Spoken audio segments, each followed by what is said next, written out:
Bad Boys Ride or Die is the fourth film within the Bad Boys franchise following Bad Boys for Life. So let's just start off with the title of this film because that seems to be the main discourse around it that they messed up by not titling the fourth film For Life. A lot of people are saying they should have done the Fast and Furious method of titles, but I will say thematically, I think the titles of each film represent it, as in the third film was more For Life and the fourth was more Ride or Die. But that's neither here or there. This film reunites Will Smith and Martin Lawrence for the fourth time, and I gotta say, these guys still got the chemistry. This film is directed by Adil and Bilall, who also directed the previous film, taking the reins from Michael Bay, who did the first two. But in recent years, they are more known for the Batgirl film that was never released and infamously deleted from all Warner Brothers servers for the sake of tax purposes. But after seeing this film, I will never trust Warner Brothers again, because there is no doubt that movie would have been good, because this film is a lot of fun. It's not perfect by any means, and there definitely are issues I had with it, but for the most part, this was a great theater experience with fun action, and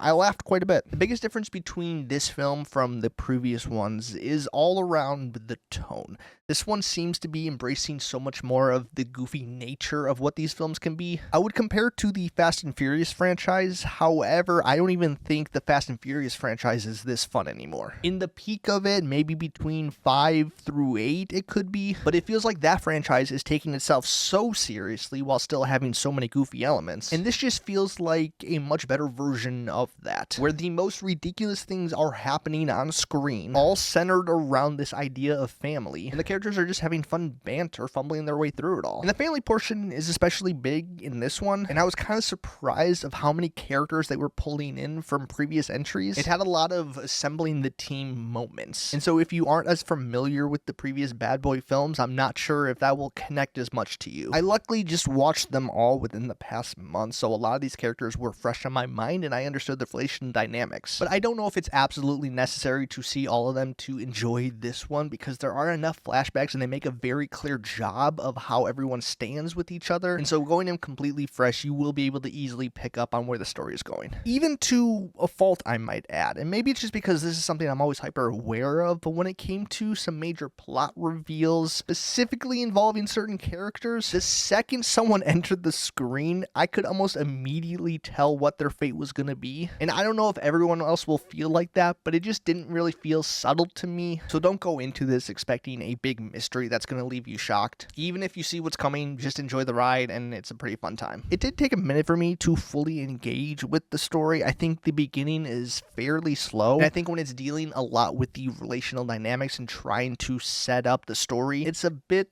dull. I wish the action started a bit sooner, because once we're there and I'm in it. But then the movie has to take a break and then go back to these characters and have the most clunky, awkward, predictable dialogue. It's not great. But again, if you are having somewhat fun and laugh at some of the jokes, you can generally just ignore most of that part. But the reason why this is such a fun action film really all comes down to the editing. This film does things that I've never really seen on screen before. Not all of it works. Honestly, it was really fast paced. It kind of felt like the editing of Everything Everywhere All at Once, which I know is kind of insane to compare it to, but it just felt very maximalist, where there's so many things happening on screen that I can already tell not everyone is gonna click with it. But for the most part, I did. There are a lot of drone tracking shots where we're kind of taking this over the head angle following characters. There's specific shots where it's POV as if you're playing a video game, and then the camera just spins on a dime. It's very unique, and even if it doesn't fully work, I really commend them for making something creative. I've just really grown to enjoy this franchise for what it is. It's not taking itself too seriously and feels like it knows where the line is a lot of the times. And in some ways, I might even describe it as a lighter version of Mission Impossible, which feels very